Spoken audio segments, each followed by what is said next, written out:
So I have parents all the time asking me, how do I deal with this difficult teenager? Well, teenagers aren't the same as children. It's kind of a different animal. We'll get into that today at Live on Purpose TV.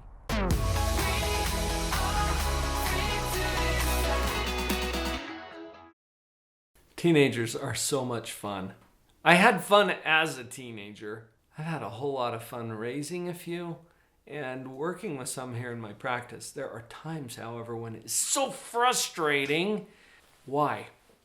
It's because the control has shifted.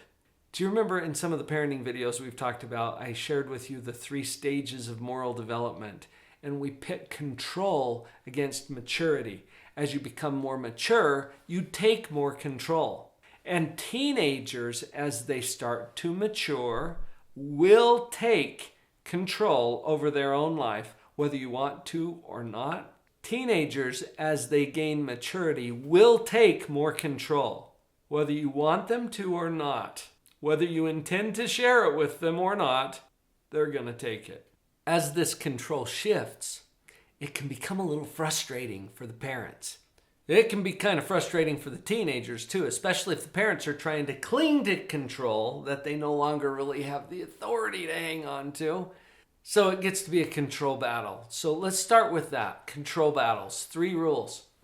3 rules for control battles. Rule number 1, avoid them. Okay, don't get into them unless you absolutely have to. Avoid those control battles. Rule number 2, if you can't avoid them, win them. Yeah, I tell this to teenagers too, by the way. They're just better at it than their parents are. If you can't avoid the power struggle, you make sure you win it. Here's step number 3, and it helps you with step number 2, actually. You pick the issues. You pick the issues.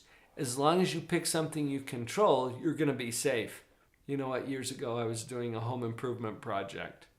And I'm not a plumber, I'm a psychologist. But this project involved a little bit of plumbing. It was very basic stuff that I figured I could probably do with the help of YouTube and some consultation. And so I went to my dad, and he shared with me the 2 rules of plumbing. It's so insightful, so wise. Thank you, Dad, for these 2 rules. He said, Paul, there's only 2 things you need to know about plumbing.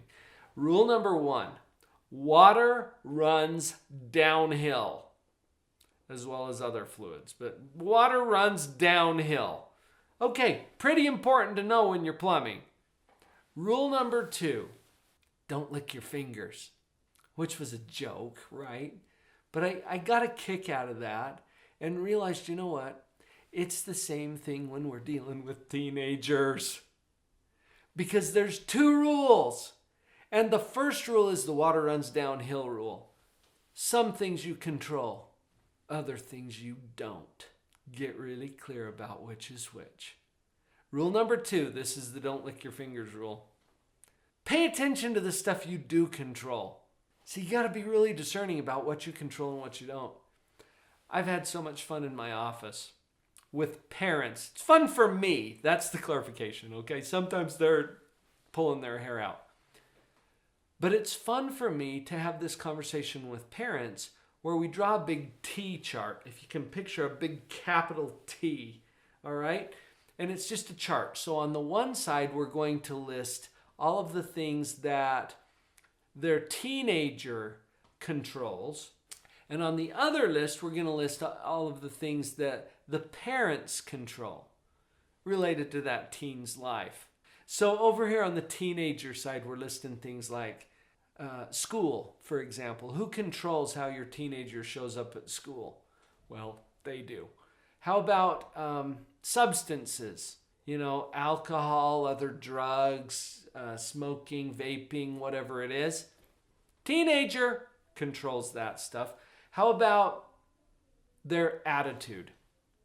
Oh yeah, that side of the chart. Do you see how this is all stacking up? How they handle friends, how they handle cooperation, how they handle language, how they handle piercings or tattoos, how they handle whatever it is. That's in their control, right? Now, we mentioned a few things there that you might be thinking as a parent, wait a minute, I get to decide whether they get a tattoo. Well, yeah, maybe. Because they reach an age where they're going to take the control even if you're not willing to share it with them yet, right? So I throw those things onto the teenagers list because this is all the stuff that they control. Now, what does mom and dad control? What's on this side of the list? Ooh. And this is where I get blank, kind of deer in the headlights looks from parents because they're like, I don't know. There's nothing I control here, right? Well, there's nothing on that side of the list that they control, but what about their side? Here's where it gets fun. You as a parent, if you're a parent and you're watching this, you know what? And if you're a teenager watching this, thank you for being here. I hope you get something useful from this. I think you might. But if you're a parent, what do you control? What's on your side of that T chart? Number one, you control your own attitude, don't you? Here's a little tip. Be positive. Okay? If you're not sure how to do that, go back to the homepage on this channel. The introductory video there is how to be positive no matter what. It's the foundational concept that I base everything else that I teach on. Go review that if you have to. Can you be positive if you've got an out-of-control teenager? Why, yes, you can. How are you going to do it? Well, go watch the video. Stay positive. Why? Because it changes how you feel. It changes your life. You get to have more joy. You get to have more fun. When you're positive, it may or may not change anything that your teenager's doing, but that's a whole different conversation. You start from a positive place, and that's on your side of the chart. You always get to choose your own attitude. You with me? How about your own language? How about your own behavior? Yeah, all of that stuff's on your side of the list. Here's where we get to power it up. As a parent, I always control what I provide. I control that. Now, little disclaimer, and we need to be ethical and legal. Okay, so let's go there for a minute. You have a moral, legal, ethical obligation to provide certain things for your children. If you don't, that's called neglect, or in more severe cases, abuse. We're not going to go there. That is illegal and immoral and unethical. So let's not go there. You are required to provide 5 freebies. 5 freebies.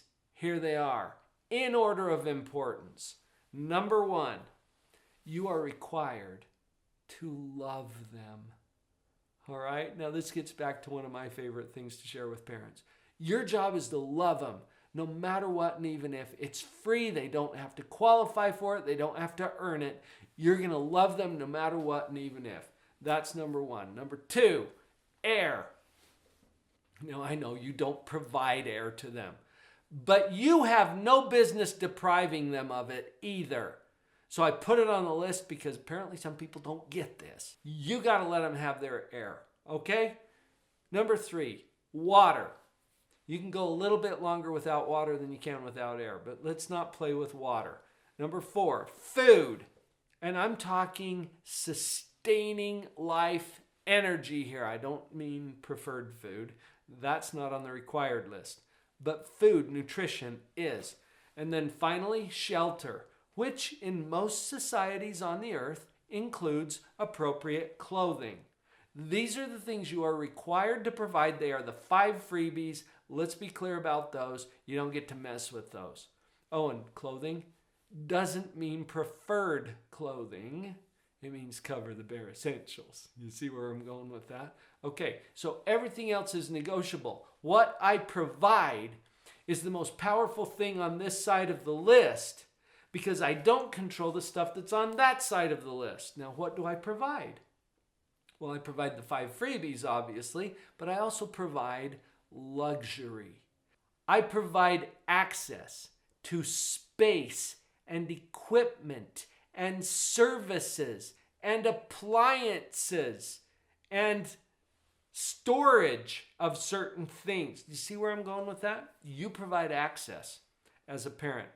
What else do you provide? Well, I mentioned services. That could be its own category. There's a whole variety of services that you provide, like cooking and cleaning and laundry and transportation and driving. And wow, there's a whole lot of services. Cool. Not on the freebie list, by the way, but you provide it, don't you? Why is it important to focus on this? Because what you provide, you control. And outside of the 5 freebies, everything is negotiable. So now notice this. As we look at these two sides of that T list that we made, your child, your teenager controls all of this stuff. You control all of this stuff. Which list are you more concerned about? Which list do you lose sleep over? Which list do you worry about? Oh, that's obvious. We're worried about this one, but we don't control any of that. Which list is your teenager most concerned about? Well, they don't seem to be too worried about this one, do they? No, they're more concerned about this list. That means we have a deal in the making. Oh, that's good news. We can have some kind of a transaction here that looks like this. Hey, beloved teenager of mine, I will control some of the things on this list in the way that you like, in exchange for you controlling some of the things on this list in a way that I like. It's simply an economic transaction. Now, if you're coming from a positive place, and just keep this in mind, okay? Because when parents are smiling, kids are thinking. Good rule of thumb.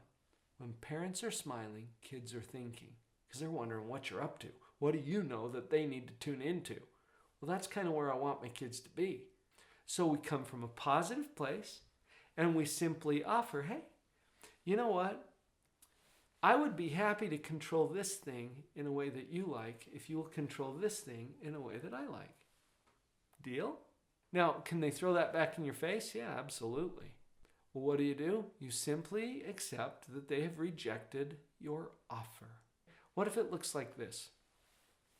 Hey, buddy, I know you've been kind of struggling with school, and it's not fair for me to keep nagging you. We call it reminding. They call it, nagging. Hey, buddy, it's not fair for me to be nagging you constantly about school. You know what? I'm not going to do that anymore. I trust you to make good decisions about school and how you're going to handle things. Because it's really important to me, here's what I'd be willing to do. Now we're going to our list, right? I would be willing to allow you access to my vehicles. And I would even be willing to provide driving services for you to get where you need to go if you would be willing to stay current in all of your classes and attend all of them every day. How's that sound? Now, what if it's, no, I don't like that teacher and they're on my case all the time. That's not fair. Okay. So, did he accept your offer or not? Well, maybe not. So you simply just accept that. You say, okay, let me know if you change your mind. Now what do? You control this in a way that might encourage him to control this one. So he doesn't get to have transportation services. You know what? They're going to try to turn it back on you. Well, how am I going to get to school if you're not willing to drive me? Well, first of all, if you're doing your schooling, you get some driving services. So that's going to work out just fine. But I like to deflect that with a simple acknowledgement of their competence and intelligence. Okay? I usually respond to it in this way, for example. You know, I'm not sure, buddy, but I'm pretty confident that you could figure that out. You're bright. See how powerful that is? Simply an economic transaction at that point. I've been so impressed with the way you parents have been interacting here at Live on Purpose TV. I love the comments and the interaction. I'll see you tomorrow. Baby,